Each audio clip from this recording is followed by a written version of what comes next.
Once again आप सभी का बहुत स्वागत है हमारे कंसेप्ट मैपिंग के सेशन में। बहुत सारे बच्चे ऑलरेडी कमेंट में कह रहे थे कि मैम चैप्टर 2 का कंसेप्ट मैपिंग करा दो, क्योंकि चैप्टर 2 ऐसा खतरनाक है ना। मतलब ये प्रिंसिपल्स ऑफ मैनेजमेंट, एक तो इसमें से क्वेश्चन आता ही है और दूसरा काफी बच्चों के पल्ले ये चैप्टर भाई साहब नहीं पड़ता। ठीक है, तो इसीलिए आज हम चैप्टर 2 आपके लिए लेकर आए हैं, जहां पे प्रिंसिपल्स ऑफ मैनेजमेंट हम इसको करेंगे और मैं दिशा कार्या यहाँ पे इंश्योर करूंगी कि भाई यहाँ पे चीजें क्रिस्टल क्लियर हो जाए और वो भी फटाफट। ठीक है, तो सबसे पहले यहाँ पे हम शुरुआत करते हैं with the meaning of principles of management. इस सबसे पहले ये समझना होता है कि जब भी हम प्रिंसिपल्स ऑफ मैनेजमेंट कहते हैं तो वो एग्जैक्टली क्या है। देखिए, प्रिंसिपल्स ऑफ मैनेजमेंट की अगर मैं बात करूं तो प्रिंसिपल्स ऑफ मैनेजमेंट बेसिकली एक ऐसी जनरल गाइडलाइंस है। ठीक है, प्रिंसिपल्स ऑफ मैनेजमेंट क्या है, तो ऐसी जनरल ब्रॉड गाइडलाइंस है। किसके लिए है? गाइडलाइंस मतलब क्या कि भाई अगर आप यहाँ पे एक मैनेजर हो और आप आए दिन मैनेजरल डिसीजंस लेते हो तो कुछ ऐसी सेट गाइडलाइंस है कि भाई अगर आप इनको फॉलो करके मैनेजरल डिसीजंस लेते हो तो ज्यादा चांसेस है कि आपके डिसीजन यहाँ पे इफेक्टिव होंगे और आप अपने ऑर्गेनाइजेशन को अच्छे तरीके से चला पाओगे। साथ ही साथ अगर ये प्रिंसिपल्स ऑफ मैनेजमेंट की अगर बात करें तो भाई ये फंडामेंटल ट्रूथ है। ठीक है, क्यों फंडामेंटल ट्रूथ है? क्योंकि ये यहाँ पे कॉज एंड इफेक्ट रिलेशनशिप पे बेस्ड है। कॉज एंड इफेक्ट रिलेशनशिप मतलब क्या? ये करने से ये होगा। तो आप सभी को पता है कि अगर मैं प्रिंसिपल्स ऑफ मैनेजमेंट की बात करूं तो they are based on repeated experiments and observations. ठीक है, तो इसीलिए ये प्रिंसिपल्स ऑफ मैनेजमेंट को हम कहते हैं कि भाई ये फंडामेंटल ट्रूथ है जो कॉज इफेक्ट रिलेशनशिप पे बेस्ड है कि ये करने से ये होगा। तो इसीलिए मैनेजर्स के लिए एक जनरल गाइडलाइंस है कि भाई साहब अगर आप ये प्रिंसिपल फॉलो करते हो तो इसका ये आपको रिजल्ट मिलेगा, नहीं फॉलो करते हो तो ये दिक्कतें आपको आ सकती है। इसी को कहते हैं प्रिंसिपल्स ऑफ मैनेजमेंट। जब भी प्रिंसिपल्स ऑफ मैनेजमेंट के बारे में लिखो तो वर्ड जैसे fundamental truth, cause and effect relationship, general guidelines, broad principles, ये जरूर यूज करिएगा क्योंकि यही वो वर्ड्स है जो यहाँ पे प्रिंसिपल्स ऑफ मैनेजमेंट को कहीं ना कहीं रिफ्लेक्ट करते हैं। ठीक है, सबसे पहला ब्रीफ क्वेश्चन जो आपके चैप्टर में है वो है डिफरेंट फीचर्स या तो characteristics of principles of management. ठीक है, तो सबसे पहला फीचर ही यही कहता है कि ये जो प्रिंसिपल्स है ये यूनिवर्सली एप्लीकेबल है। तो यहां पे मैं अगर बात करूं लार्ज बिजनेसेस, ठीक है, या फिर छोटे से छोटा बिजनेस है एक्सेट्रा, हर जगह पे ये प्रिंसिपल्स ऑफ मैनेजमेंट एप्लीकेबल है। ऐसा जरूरी नहीं है कि लार्ज कंपनीज में ही ये प्रिंसिपल अप्लाई होते हैं, नहीं। From large businesses to small businesses, from profit businesses to not for profit organisations, हर जगह पे ये प्रिंसिपल्स ऑफ मैनेजमेंट को अप्लाई किया जा सकता है। दैट इज व्हाई वी से ये प्रिंसिपल्स ऑफ मैनेजमेंट यहाँ पे यूनिवर्सल इन नेचर है। सेकेंड कैरेक्टरिस्टिक्स क्या कहता है कि जनरल गाइडलाइंस है। मतलब ये प्रिंसिपल्स कहीं पे भी they are not readymade solution. ठीक है, कि भाई आपको अगर प्रॉब्लम आ गई ये प्रिंसिपल अप्लाई कर लो सोल्यूशन मिल गया, नहीं, ये रेडीमेड सोल्यूशन नहीं है। ये बस आपको जनरल गाइडलाइंस देते हैं, आपको एक तरीके से गाइड करते हैं कि इन दिस केस आपको क्या करना चाहिए। बट ये रेडीमेड सोल्यूशन नहीं है कि ये करोगे तो ये रिजल्ट आएगा ही, क्योंकि ये प्रिंसिपल्स आप अप्लाई करते हो ह्यूमन पे और ह्यूमन बिहेवियर यहाँ पे कभी भी स्टैंड नहीं होता है, तो ह्यूमन बिहेवियर अलग होता है। तो ये प्रिंसिपल्स यहाँ पे बस जनरल गाइडलाइंस है, कोई भी readymade solution of a problem नहीं है कि प्रॉब्लम हो गया तो चलो ये रेडीमेड सोल्यूशन आपके पास है। ठीक है, नेक्स्ट कैरेक्टरिस्टिक्स बताइए क्या कहता है कि ये प्रिंसिपल यहाँ पे इवोल्यूशनरी है। इवोल्यूशनरी मतलब क्या? तो ये प्रिंसिपल्स यहाँ पे over a period of time, ठीक है, डेवलप किया गया है। मतलब ये रातों रात नहीं बना कि आज मेरे को ये सोचने में आया, मैंने ये सोचा, ये देखा, एक प्रिंसिपल बना दिया, नहीं। ये प्रिंसिपल्स रातों रात नहीं बनाए गए हैं, ये over a period of time यहाँ पे अप्लाई हुए हैं कि भाई यहाँ पे over a period of time हमने एक्सपेरिमेंट्स किए, ऑब्जर्वेशंस किए, चीजों को देखा, परखा, समझा, तब जाके ये प्रिंसिपल्स डेवलप हुए। तो ये इवोल्यूशनरी है, जैसे टाइम बदला, जैसे मैनेजमेंट बदला, ये प्रिंसिपल्स भी उस हिसाब से मॉडिफाई होते गए। ठीक है, नेक्स्ट कैरेक्टरिस्टिक्स यहाँ पे क्या कहता है कि ये प्रिंसिपल फ्लेक्सिबल है। फ्लेक्सिबल मतलब क्या? That they can be modified as per situation. कि भाई ये प्रिंसिपल्स है ना यहाँ पे फ्लेक्सिबल है, सिचुएशन के मुताबिक आपको लगता है कि कोई प्रिंसिपल आपको मॉडिफाई करना है, उसमें बदलाव लाना है, कोई प्रिंसिपल आपको फॉलो नहीं करना है, तो ये आपके पास चॉइस रहती है। ऐसा नहीं है कि प्रिंसिपल आपको वैसे के वैसे ही फॉलो करना है, फ्लेक्सिबल है, आपके मुताबिक सिचुएशन की जो डिमांड है उस मुताबिक आप ये प्रिंसिपल्स को यहाँ पे बिल्कुल मॉडिफाई कर सकते हो, चेंज कर सकते हो। ठीक है, नेक्स्ट बेटा कैरेक्टरिस्टिक्स यहाँ पे क्या कहता है, तो वो कहता है ये principle is mainly behavioural. Mainly behavioural की बात क्यों आती है, क्योंकि यहाँ पे ये जो मैनेजमेंट प्रिंसिपल्स है, ठीक है, these principles are applied on human beings. ठीक है, तो इसके लिए ये प्रिंसिपल का मेन काम क्या है, ये प्रिंसिपल का मेन काम होता है कि ह्यूमन बिहेवियर में यहाँ पे बदलाव लाना, लोगों के बिहेवियर में बदलाव लाना, कि कहीं ना कहीं हम लोगों के बिहेवियर को चेंज करके, मॉडिफाई करके, उनको मोटिवेट करके उन एम्प्लॉयज में एफिशिएंसी ला सके, कि वो और बेटर काम कर सके और उस एफिशिएंसी से हमारे ऑर्गेनाइजेशन को यहाँ पे बेनिफिट मिल सके। तो प्रिंसिपल्स का काम होता है मेनली एम्प्लॉय बिहेवियर को यहाँ पे मॉडिफाई करना। ठीक है, नेक्स्ट बेटा कैरेक्टरिस्टिक्स क्या है, तो कॉज एंड इफेक्ट रिलेशनशिप। तो यहाँ पे कोई भी अगर प्रिंसिपल की बात करो, their effect is always predicted. ठीक है, मतलब क्या है कि प्रिंसिपल्स में आपको पहले ही बताया जाता है कि ये प्रिंसिपल अगर आप अप्लाई करते हो तो उसका आप ये रिजल्ट एक्सपेक्ट कर सकते हो। जैसे मैं फॉर एग्जांपल कहती हूँ डिवीजन ऑफ वर्क, तो हमें कहते हैं कि अगर हम डिवीजन ऑफ वर्क करते हैं तो उसका जो इफेक्ट है आपको in the form of specialisation मिलेगा। तो ये कॉज एंड इफेक्ट रिलेशनशिप के ऊपर है कि ये करोगे तो उसका ये रिजल्ट आपको मिल सकता है, ये रिजल्ट आप एक्सपेक्ट कर सकते हो, और इसीलिए हम कहते हैं the principles are based on cause and effect relationship. ठीक है, नेक्स्ट पॉइंट बेटा क्या कहता है, प्रिंसिपल्स आर कंटिंजेंट। कंटिंजेंट का मतलब क्या होता है, देयर रिजल्ट में वेरी, वेरी मतलब अलग हो सकता है, देयर रिजल्ट में vary from situation to situation. कि भाई ये प्रिंसिपल को आपने बोला कि एक सिचुएशन में आपने अप्लाई किया तो जो आपको रिजल्ट मिला हमेशा वही रिजल्ट मिला, ऐसा नहीं है। इनका कोई भी स्टैंडर्डाइज्ड या गारंटीड रिजल्ट नहीं होता, तभी तो हम कहते हैं कि ये रेडीमेड सोल्यूशन बेटा नहीं है। आपने एक सिचुएशन में एक प्रिंसिपल अप्लाई किया, आपको जो रिजल्ट मिला हर टाइम वही मिलेगा जरूरी नहीं है। रिजल्ट आपको क्या, कैसे, कितना मिलेगा ये सिचुएशन टू सिचुएशन डिपेंड करता है, इसीलिए हम कहते हैं कि प्रिंसिपल्स यहाँ पे कैसे है मेरे पास, तो कंटिंजेंट है। ठीक है, चलिए आगे जाते हैं टू द नेक्स्ट क्वेश्चन जो कि है इंपॉर्टेंस, या तो इसको आप सिग्निफिकेंस ऑफ मैनेजमेंट प्रिंसिपल्स भी कह सकते हो कि भाई क्यों ये मैनेजमेंट प्रिंसिपल्स इंपॉर्टेंट है, क्यों हमें इसको ऑर्गेनाइजेशन में यहाँ पे अप्लाई करना चाहिए, इनकलकेट करना चाहिए। तो बेटा सबसे पहली चीज यहाँ पे ये आती है कि ये जो प्रिंसिपल्स है कहीं ना कहीं ये प्रिंसिपल्स को हमने क्या कहा कि दे एक्ट एज गाइडलाइंस। ठीक है, फॉर मेकिंग managerial decisions।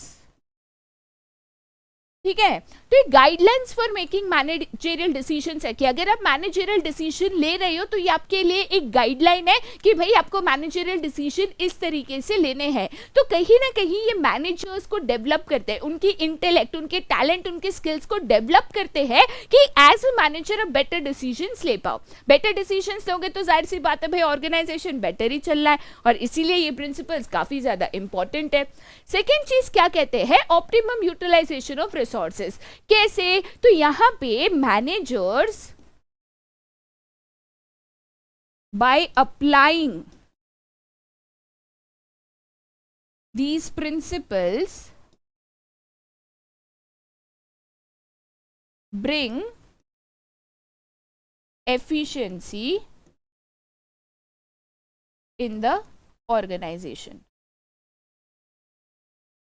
ठीक है, तो यहाँ पे ये प्रिंसिपल्स ऑफ मैनेजमेंट जो भी बनाए गए हैं, चाहे वो डिवीजन ऑफ वर्क हो, चाहे वो साइंटिफिक प्रिंसिपल्स हो जैसे फटीग टेक्निक हो या वर्क स्टडी हो, ये सारी जो प्रिंसिपल्स को बनाया है, हर एक प्रिंसिपल का यहाँ पे मेन मोटिव क्या है कि हम ऑर्गेनाइजेशनल एफिशिएंसी को इंक्रीज कर सके, हम लोगों की एफिशिएंसी को, प्रोडक्टिविटी को इंक्रीज कर सके, कि कहीं ना कहीं हमारा यहाँ पे ऑप्टिमम यूज ऑफ रिसोर्सेज हो, या आप कह सकते हो मिनिमम वेस्टेज ऑफ रिसोर्सेज हो, मैक्सिमम प्रोडक्टिविटी की वजह से, एफिशिएंसी की वजह से हम यहाँ पे सक्सेसफुल बन सके, हमें यहाँ पे ज्यादा प्रॉफिट्स मिल सके। ठीक है, तो कहीं ना कहीं यस, ये प्रिंसिपल्स आपके ऑर्गेनाइजेशन में ऑप्टिमम यूज ऑफ रिसोर्सेज करने में मदद करते हैं। ठीक है, नेक्स्ट इंपॉर्टेंट बेटा पॉइंट यहाँ पे क्या है, तो साइंटिफिक डिसीजंस। देखिए ये principles they are not based on guess work.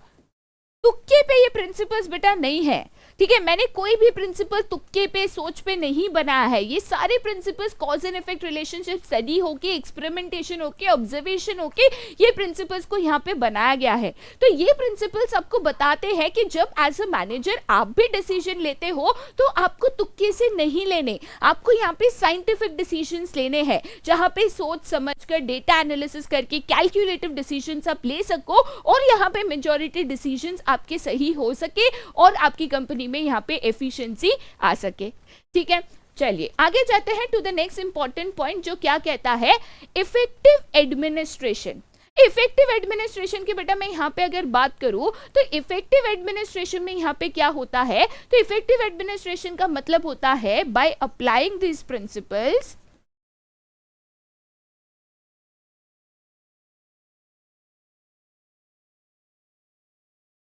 Top management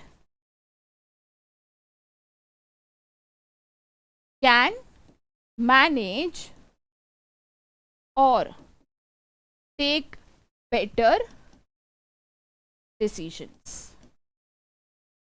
देखो एज अ मैनेजमेंट आपका बेटर डिसीजन कैसे आप लोगे, मतलब आप कैसे इंश्योर करोगे कि आप जो भी डिसीजंस लेते हो वो सही हो या सही के बहुत क्लोज हो या आप अच्छे डिसीजंस ले पाओ।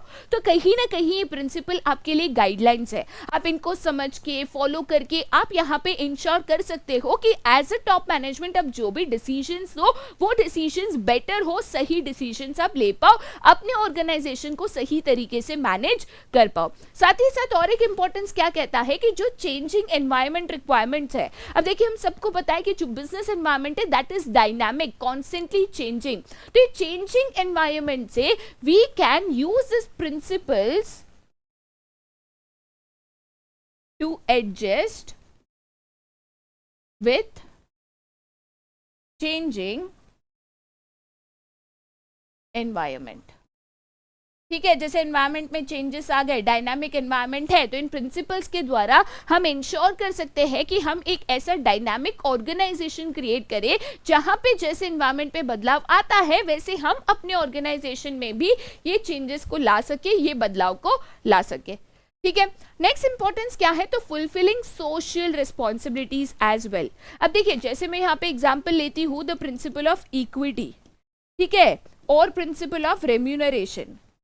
तो यहाँ पे ये जो प्रिंसिपल्स है कहीं ना कहीं एक ऑर्गेनाइजेशन के सोशल ऑब्जेक्टिव या सोशल रिस्पॉन्सिबिलिटी पे भी फोकस कर रहा है कि भाई आपकी एम्प्लॉयज है तो एम्प्लॉयज की तरफ भी आपकी कुछ सोशल रिस्पॉन्सिबिलिटी, सोशल ऑब्जेक्टिव आपका होता है। तो ये प्रिंसिपल्स ऐसे बनाए गए हैं कि benefit to the society, focus on the society and its well being भी इसमें सोचा गया है।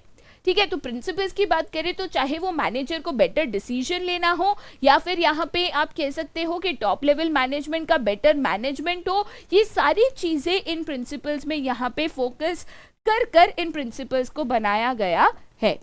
ठीक है, नेक्स्ट इंपॉर्टेंस क्या कहता है, management training, education and research. यहाँ पे अगर मैं बहुत सारे मैनेजमेंट कोर्सेज कहूँ जैसे कि MBA है, MMS है, BMS है, BBA है, एक्सेट्रा, ये बहुत सारे मैनेजमेंट कोर्सेज में ये प्रिंसिपल्स लोगों को ट्रेन करने के लिए to become efficient managers in the future, उनमें वो मैनेजरियल स्किल्स इनकलकेट करने के लिए बहुत सारी कोर्सेज और यूनिवर्सिटीज में इन प्रिंसिपल्स को पढ़ाया जाता है। इन प्रिंसिपल्स को प्रैक्टिकली कैसे यूज करना है उसकी ट्रेनिंग दी जाती है, क्योंकि इन प्रिंसिपल्स को ही एज अ गाइडलाइन लेके आज भी लोग एक एफिशिएंट मैनेजर बनते हैं। आज भी लोगों के लिए ये प्रिंसिपल्स गाइडलाइंस है जिनको फॉलो करके वो यहाँ पे मैनेजरियल स्किल्स को इनकलकेट करते हैं, सीखते हैं। ठीक है, तो इसीलिए हम कह सकते हैं यस ऑब्वियसली ये प्रिंसिपल्स ऑफ मैनेजमेंट काफी इंपॉर्टेंट है और उनको फॉलो करना भी यहाँ पे काफी ज्यादा इंपॉर्टेंट है। ठीक है, फीचर्स तो समझ गए, इंपॉर्टेंस तो समझ गए, बट इस चैप्टर के मेन क्वेश्चन जो है वो है एक्चुअल प्रिंसिपल्स। पहले हम पढ़ेंगे the 14 principles that are given by Henri Fayol, और उसके बाद जो साइंटिफिक मैनेजमेंट प्रिंसिपल्स और साइंटिफिक टेक्निक्स है उसको हम यहाँ पे समझेंगे।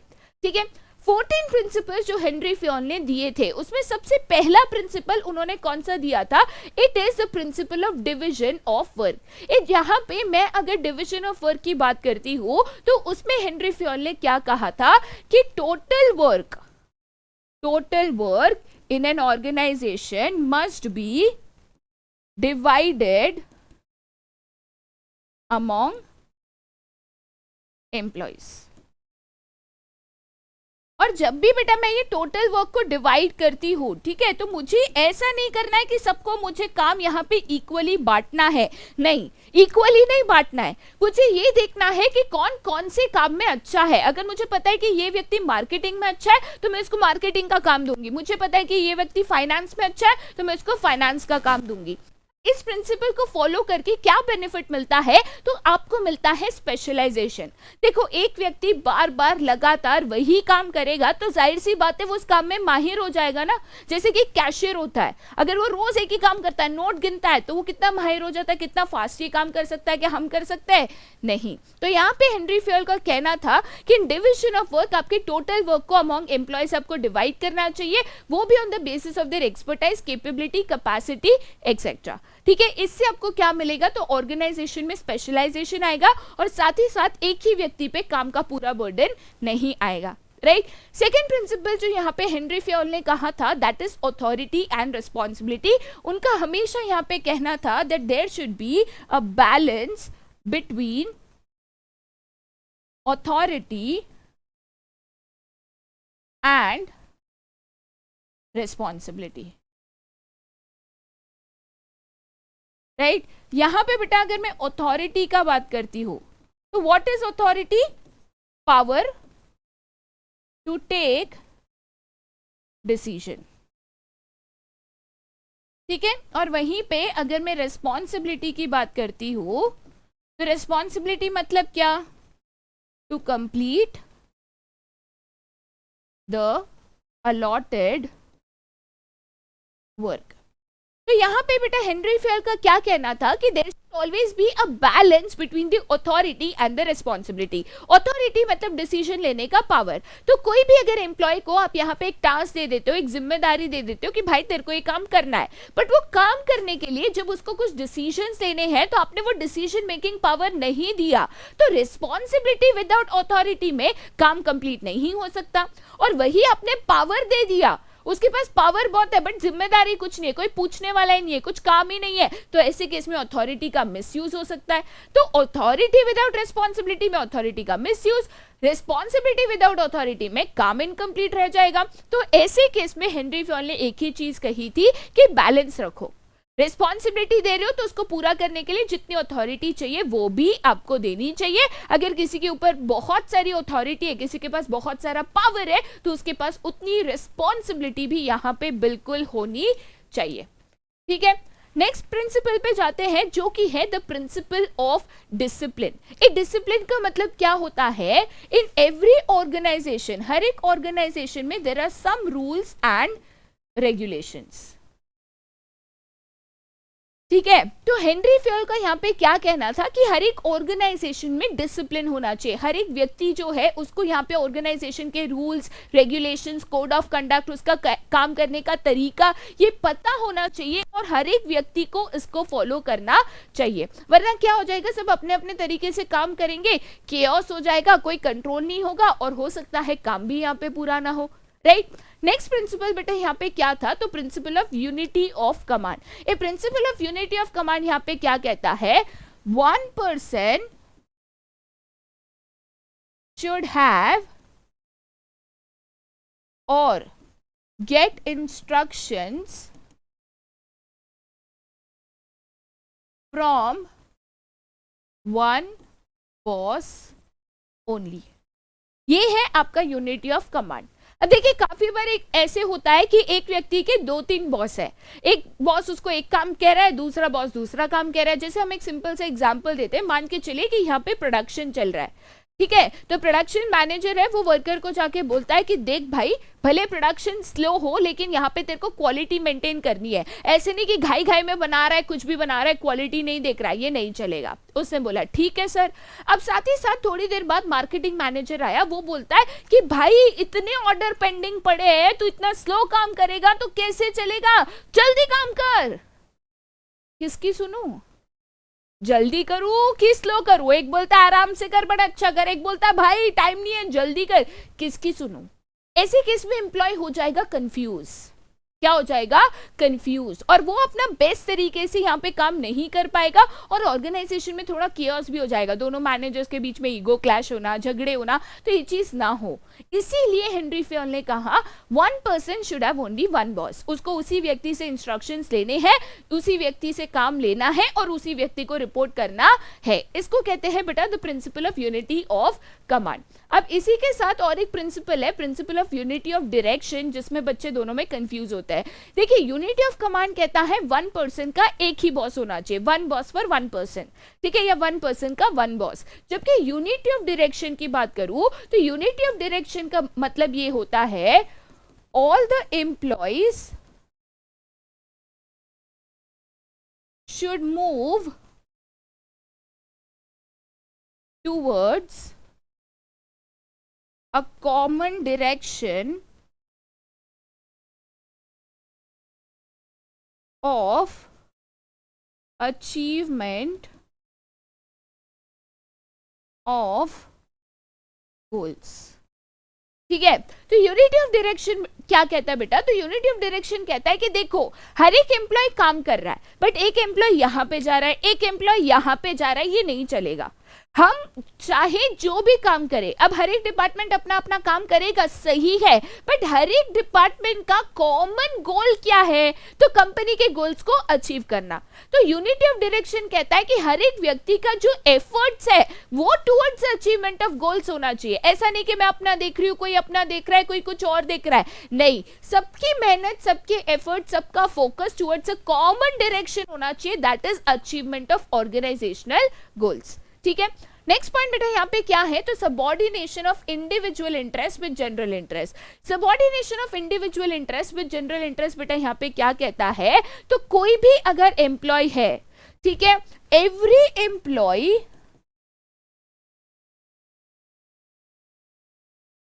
should put the organization's interest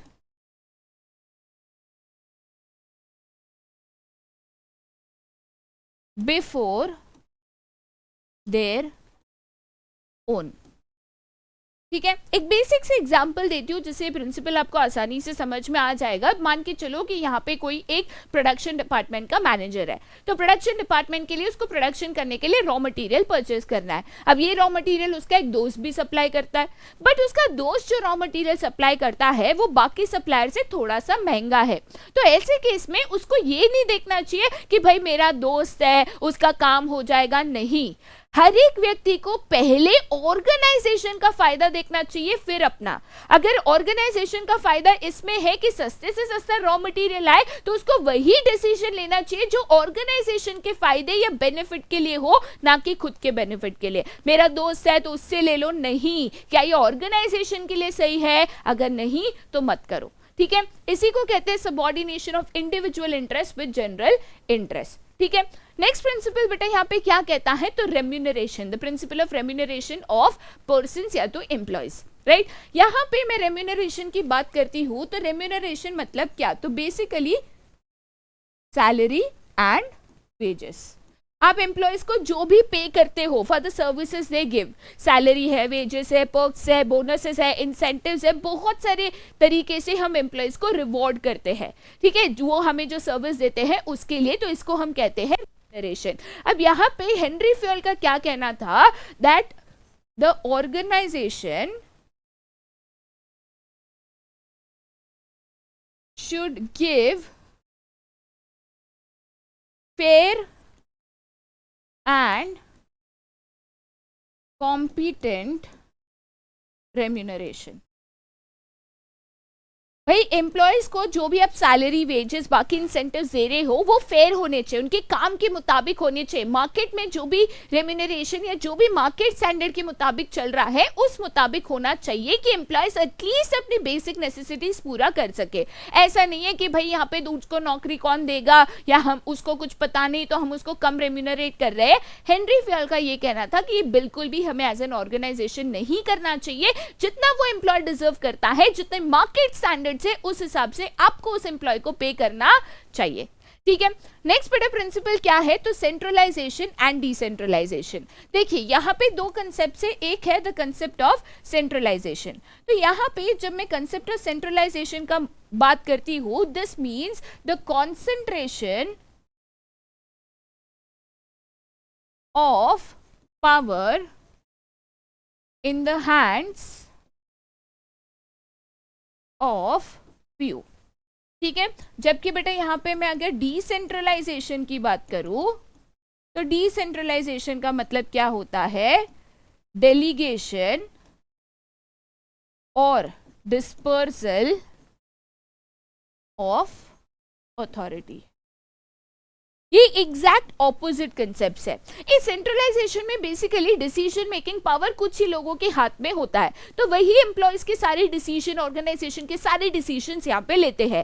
decentralisation में हम ये authority, the decision making power जो होता है उसको थोड़ा हम नीचे के लोअर लेवल्स पे भी पास ऑन कर देते हैं कि वो अपने रिस्पॉन्सिबिलिटी के मुताबिक उसके लिए जो भी अथॉरिटी है, डिसीजन मेकिंग पावर है, वो उनके पास हो।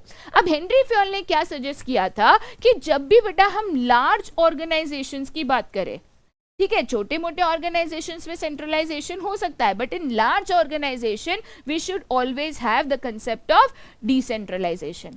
ठीक है, जहां पे हमारे एम्प्लॉयज है वो एक्सपर्ट है, उनकी कैपेबिलिटी है, कंपिटेंट है, उनके पास डिसीजन मेकिंग स्किल्स है, तो क्यों अथॉरिटी नहीं देनी है।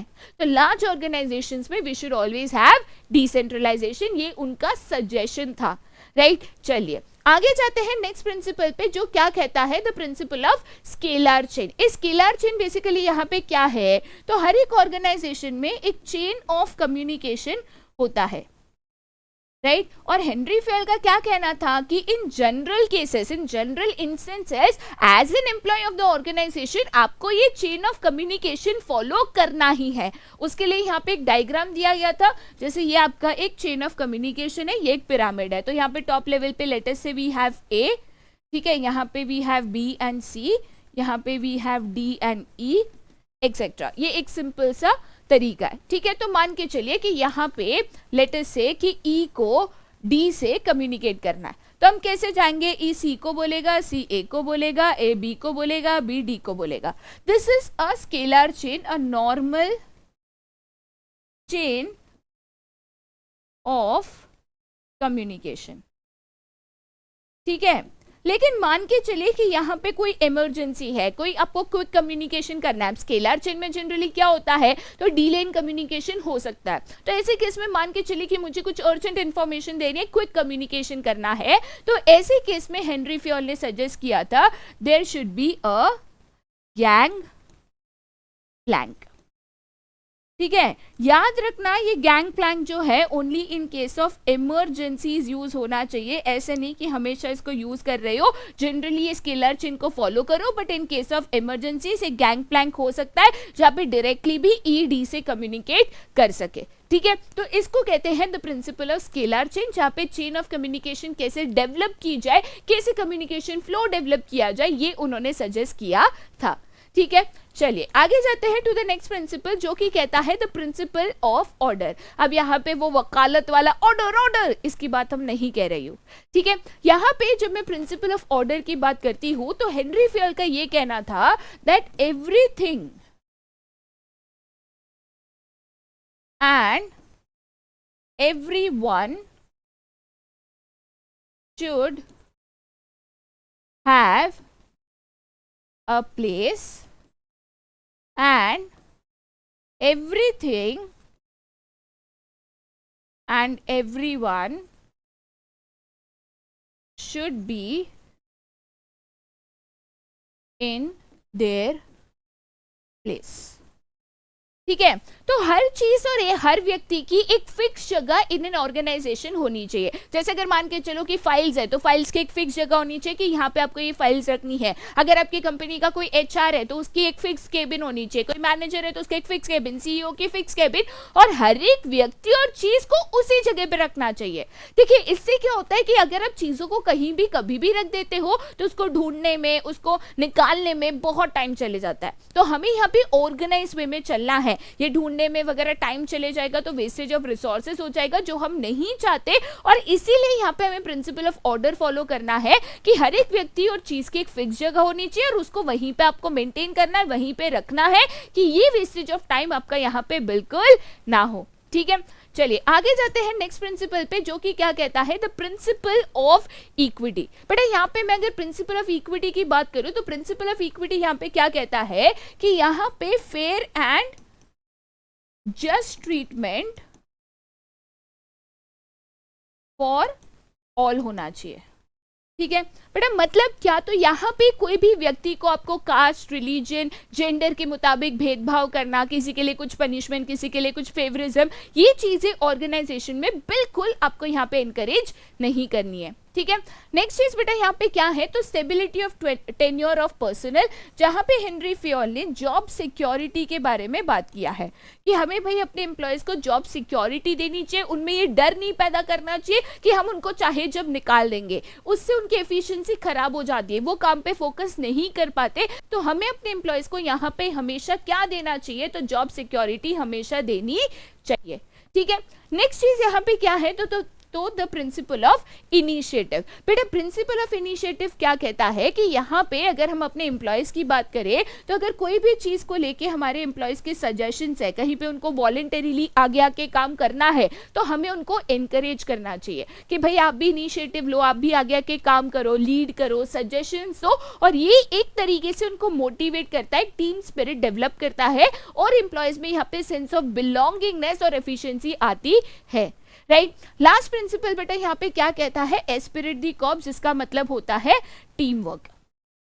ठीक है, जिसपे हेनरी फ्योल ने बेटा क्या कहा था कि हमें रिप्लेस करना है आई विथ वी, कि भाई मैं मेरा नहीं, हम हमारा। तो एक टीम स्पिरिट लानी है, साथ मिलकर काम करना है, एज एन इंडिविजुअल काम नहीं करना है, एज अ ग्रुप काम करना है, एज अ टीम वर्क। तो टीम स्पिरिट लोगों में हमें एनकरेज करनी होती है, ये डिवाइड एंड रूल वाला कंसेप्ट नहीं।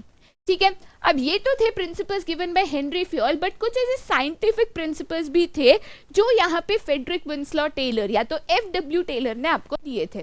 कौन से थे ये साइंटिफिक प्रिंसिपल्स? तो सबसे पहले उन्होंने कहा था science not a rule of thumb. कहने का मतलब क्या है कि decisions should always be based on science. ठीक है, बेसिकली आपको साइंटिफिक डिसीजंस लेने हैं, ऐसा नहीं कि भाई आपने इनकी पिंकी पोंकी किया तो कम मार दिया, आपके इंट्यूशन को फॉलो किया, मेरे हिसाब से ये सही है, नहीं। यहाँ पे फ्रेडरिक विंसलॉ टेलर का कहना था कि एज अ मैनेजर अगर आप कोई भी डिसीजन लेते हो, it should be backed by research and development, data analysis etcetera, ना कि आपको तुक्के से डिसीजन लेने चाहिए। ठीक है। नेक्स्ट उन्होंने यहाँ पे प्रिंसिपल क्या दिया था कि हार्मनी नॉट डिस्कॉर्ड। ए बेटा हार्मनी नॉट डिस्कॉर्ड की अगर बात करूं तो यहाँ पे उन्होंने क्या कहा था कि देयर शुड ऑलवेज बी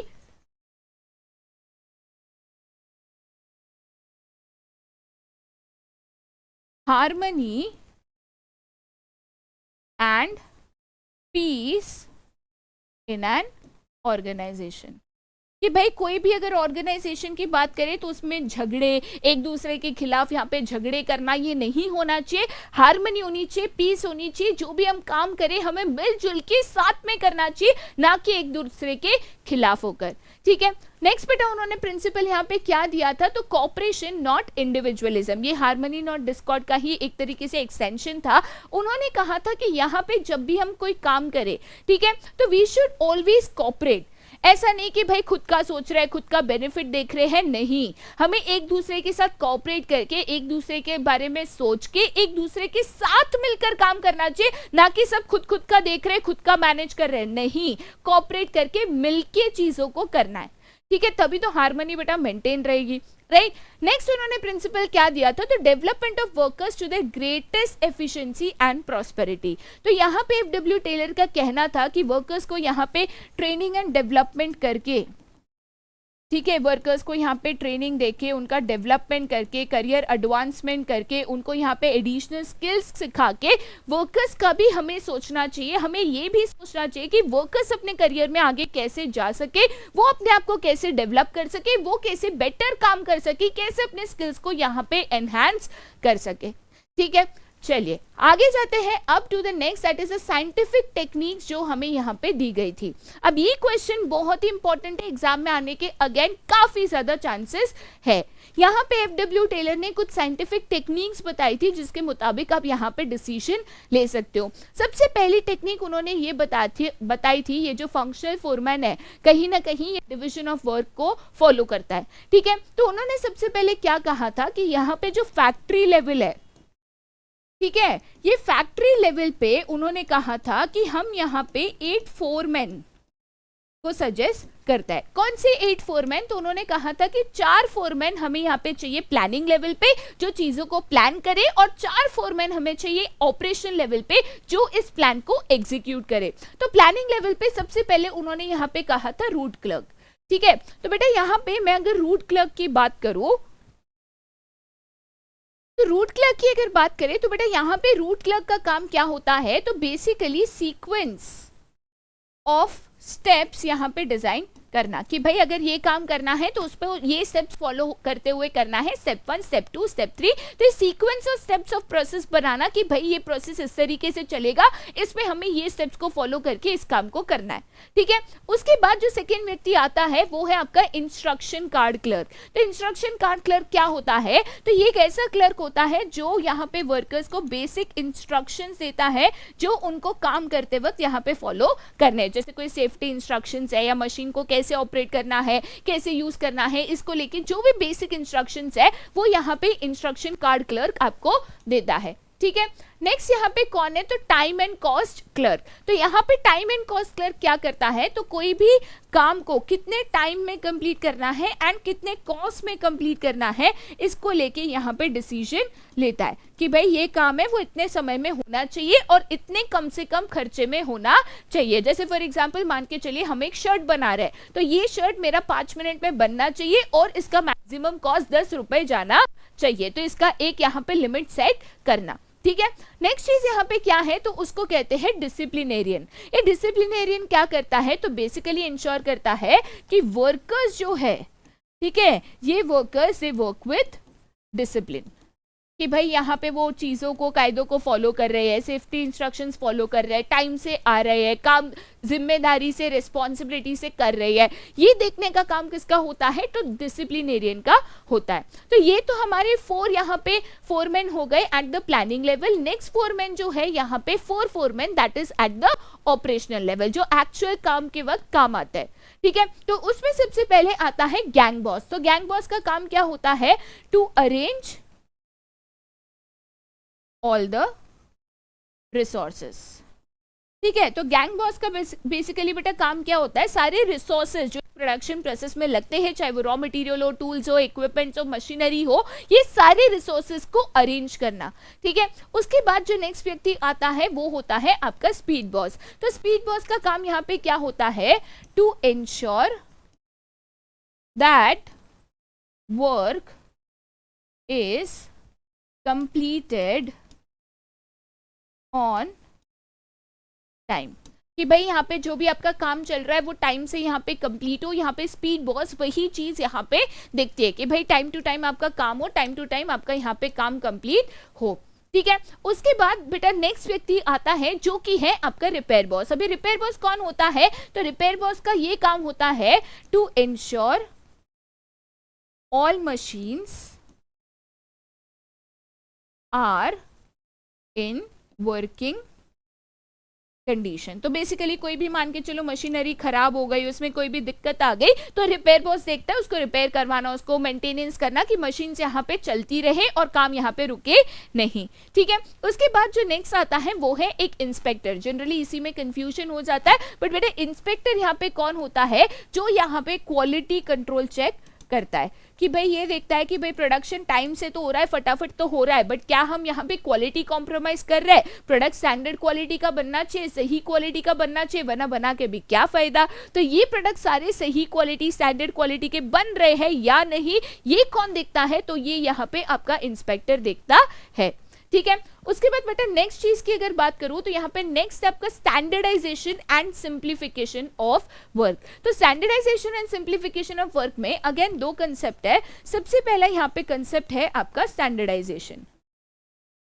ठीक है। तो यहाँ पे बेटा अगर मैं स्टैंडर्डाइजेशन की बात करती हूँ तो यहाँ पे बेसिकली हम फोकस करते हैं ऑन मेकिंग होमोजीनियस प्रोडक्ट्स, कि सारे प्रोडक्ट्स बेटा एज पर स्टैंडर्ड बने, और इसके लिए सिर्फ प्रोडक्ट बनाने पे नहीं बट उसका रॉ मटेरियल भी स्टैंडर्ड क्वालिटी का हो। ऐसे नहीं कभी अच्छा कभी बुरा रॉ मटेरियल, नहीं, सारे raw material input standard quality के हो और हम जो भी प्रोडक्ट्स बनाए वो स्टैंडर्ड क्वालिटी के, सारे एक तरीके के स्टैंडर्ड क्वालिटी के प्रोडक्ट्स हम बनाए। ऐसे नहीं कि कभी खराब बन गया कभी बहुत अच्छा बन गया, नहीं। ठीक है। दूसरा यहाँ पे कंसेप्ट क्या है, तो दूसरा यहाँ पे कंसेप्ट है सिंप्लीफिकेशन ऑफ वर्क। बेटा सिंप्लीफिकेशन क्या कहता है, वो कहता है कि आपको यहाँ पे रिमूव करना है अननेसेसरी वैरायटीज। ठीक है भाई, आप यहाँ पे एक चीज की बहुत सारी वैरायटी स्टोर कर रहे हो, जैसे कि पेपर्स, तो पेपर में A1 A2 A3 A4 foolscap हर टाइप का पेपर आता है, तो जरूरी नहीं है हर टाइप का पेपर यहाँ पे आप स्टोर करो या हर टाइप का पेपर आप यहाँ पे बनाओ। जो चीजें आपकी बिकती है आप उसको बनाओ, उसको स्टोर करो, उस पर फोकस करो, और जो चीज नहीं बिकती उसके ऊपर क्यों करना है। तो सिंप्लीफिकेशन यही करता है कि एलिमिनेट ऑल द वेराइटीज जो यहाँ पे नहीं बिक रही, जो यहाँ पे नहीं चल रही, जिससे कंपनी का प्रॉफिट इंक्रीज हो सकता है। ठीक है। नेक्स्ट बेटा यहाँ पे टेक्निक क्या है, तो ये वर्क स्टडी टेक्निक है। वर्क स्टडी के अंदर बहुत सारी डिफरेंट टेक्निक्स यहाँ पे बनाई गई थी। कौन सी डिफरेंट टेक्निक्स वर्क स्टडी के अंदर बनाई गई थी, तो वर्क स्टडी के अंदर सबसे पहले बेटा यहाँ पे आता है फैटिग स्टडी। फैटिग स्टडी की अगर बात करूँ तो फैटिग का मतलब होता है थकान। ठीक है। तो फैटिग स्टडी का यहाँ पे मेन एम क्या था कि ये देखना कि एम्प्लॉयज यहाँ पे कब थकते हैं, कब उनको रेस्ट इंटरवल्स चाहिए, कितने समय का रेस्ट इंटरवल्स चाहिए और कितनी बार ये रेस्ट इंटरवल्स होने चाहिए। ठीक है। तो उसके लिए यहाँ पे क्या किया गया था, तो एम्प्लॉयज जब ऑर्गेनाइजेशन में आते थे, उन्होंने काम शुरू किया तो उनको ऑब्जर्व किया गया कि कितने घंटे वो एफिशिएंटली काम कर रहे हैं, कब वो थक रहे हैं, कितने टाइम उनका रेस्ट इंटरवल हो सकता है। तो इसके लिए फैटिग स्टडी को किया गया था टू डिसाइड कि एम्प्लॉयज को कब रेस्ट इंटरवल देना है, कितने टाइम के लिए देना है और कितनी बार देना है। ठीक है।